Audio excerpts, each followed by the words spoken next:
I'll have.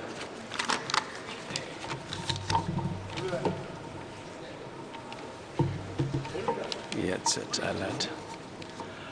I angomcha bimol akoizam Lok Savagi Thaburoi Misak Amoina Kanbirak Lava Maramna Ayhagna Taibung Palbu Sembi Sabiba Sidaba Mapubu Panjaduna Wasaksari Madudi Aina Linkraba Bharat Kilengak Lon Janapathapu Aina Taseng Thazaba Amadi Pukning Seng Ningzaba Uchagani Loinana Bharat Kining Tamba Amadi Amato Saktambo Aina Yokat Jagani Amasung Aina Paikat Kadoriba Lokat Kadoriba Thaudang Sing Pukchel Sengna Pangthok Jagani Jai Hind Imale Pagna Yai Fare Manipur Imana Yai Fare.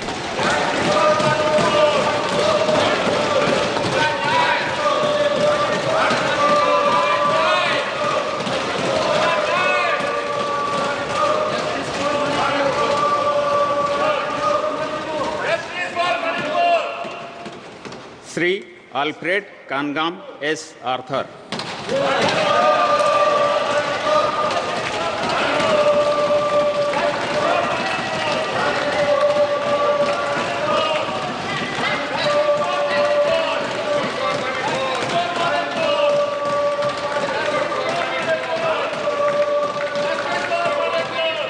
This, I am calling Sri A.B. Akaijam to please speak. Thank you for this time. As I get up to speak on a troublesome moment in the history of India that has never happened, called the tragedy of Manipur, which is sought to be silenced by the government. And it is an irony that such an important matter which is sought to be silenced gets an opportunity as the midnight hour approaches. And this reminds me of the fact that people in my home state, the time is 2 hours ahead of Delhi. And we have been dancing on the tune of Delhi and the time that is supposed to be approaching 12 at the moment. People like Janu Barua and others have demanded for years that Northeast should have a separate time zone. Only then you will be able to live with dignity and a sense of well-being. The kind of priority that I can sense is this moment that I get a chance to speak. Mr. Speaker, sir, I'm just trying to, Mr. Chairman, I'm drawing your attention to the absence of Manipur in the President's address. This is not a simple absence. It is a reminder of a Rashtra Chetna which excludes people. You must realize that more than 60,000 people are languishing in relief camp in wretched conditions for the last 1 year. If anybody is read partition of this subcontinent, which I have done, I was associated with a research project. We have interviewed more than 1,500 survivors of partition of 1947, and you are witnessing the same thing. People are living in wretched conditions that I cannot even mention here. 60,000 people homeless is not a joke. 200 plus people died. And there has been a civil war-like situations where people are armed to the teeth and roaming around and fighting each other, defending their villages. And the Indian state is a mute spectator to this tragedy for 1 year. I must remind this House that each and every square centimeter of Manipur is covered by a central armed forces. It is one of the most militarized areas in this country where you have more armed policemen than the civil police, besides the armed forces of the Union. Despite this, how is that 60,000 people were rendered homeless and villages in thousands were destroyed? And yet, our Prime Minister remained mute, not even a word. And the presidential address did not even mention that. Shame, shame, shame, shame, shame. And I said that this silence is not normal. It is a reminder of the fact which many scholars have said, that there is a continuity between colonial and the post-colonial period. Today we are observing a day where we begin a new criminal laws seemingly discarding the colonial heritage. But as Ashish Nandy says, colonialism is a state of mind. It is a psychological phenomenon. It is an outlook, the way you look at the people, the way you look at the world. And the fact that this continuity is shown by neglecting the tragedy of a state, which is the 19th state of the Union.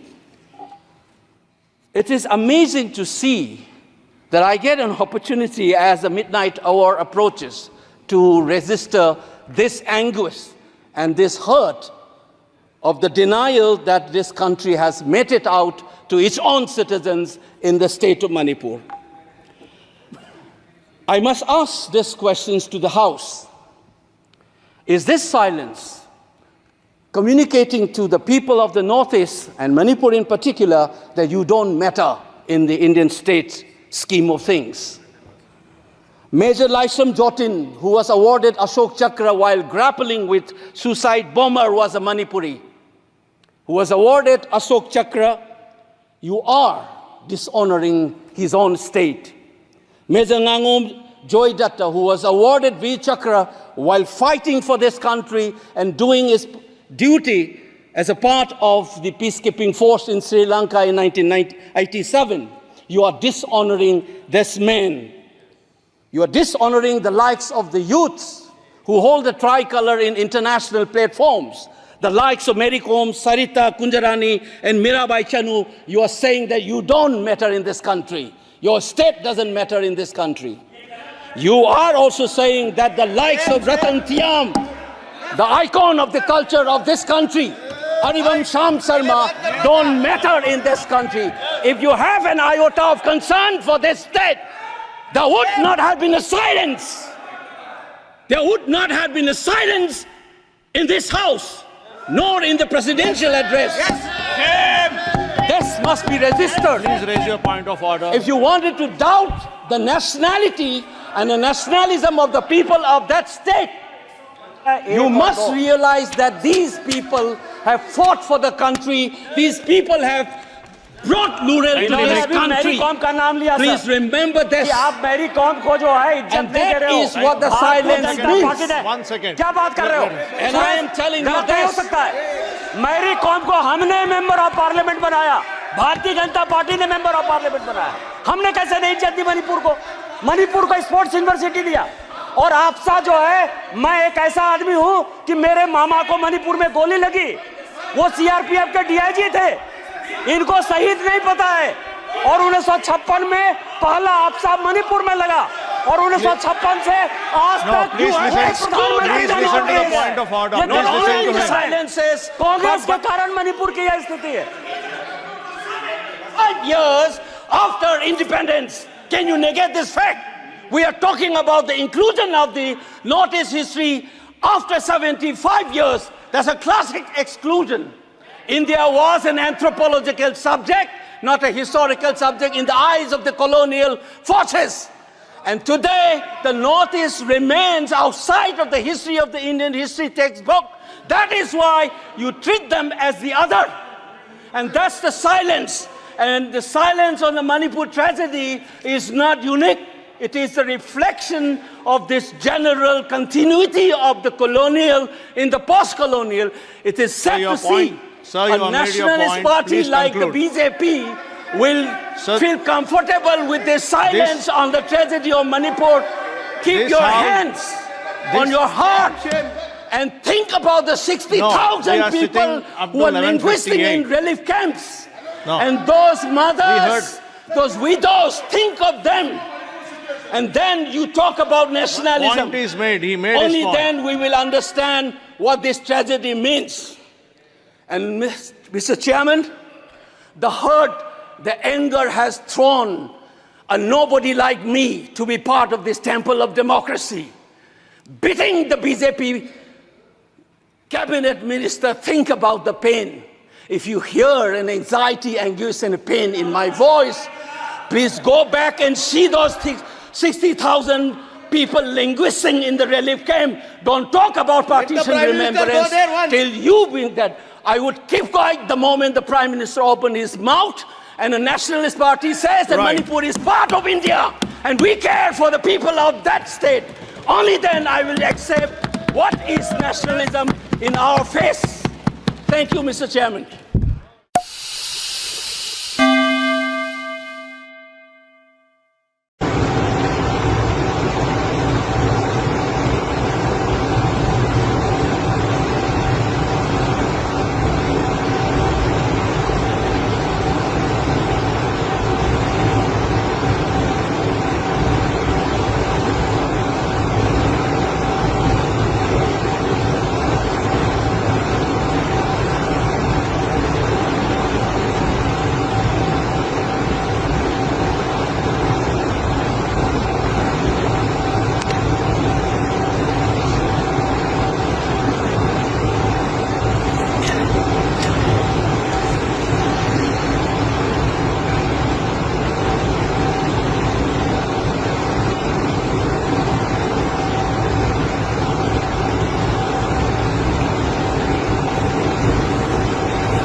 Manipur के संबंध में मैंने पिछले सत्र में विस्तार से बात कही थी, लेकिन आज मैं फिर से एक बार दोहराना चाहता हूं। मणिपुर की स्थिति सामान्य करने के लिए सरकार निरंतर प्रयासरत है। वहां जो कुछ भी घटनाएं घटी, 11,000 से ज्यादा एफआईआर की गई है। मणिपुर छोटा सा राज्य है, 11,000 एफआईआर की गई है। 500 से ज्यादा लोग अरेस्ट हुए हैं। आदरणीय सभापति जी, इस बात को भी हमें स्वीकार करना होगा कि मणिपुर में लगातार हिंसा की घटनाएं कम होती जा रही है। इसका मतलब शांति का आशा रखना, शांति पे भरोसा करना संभव हो रहा है।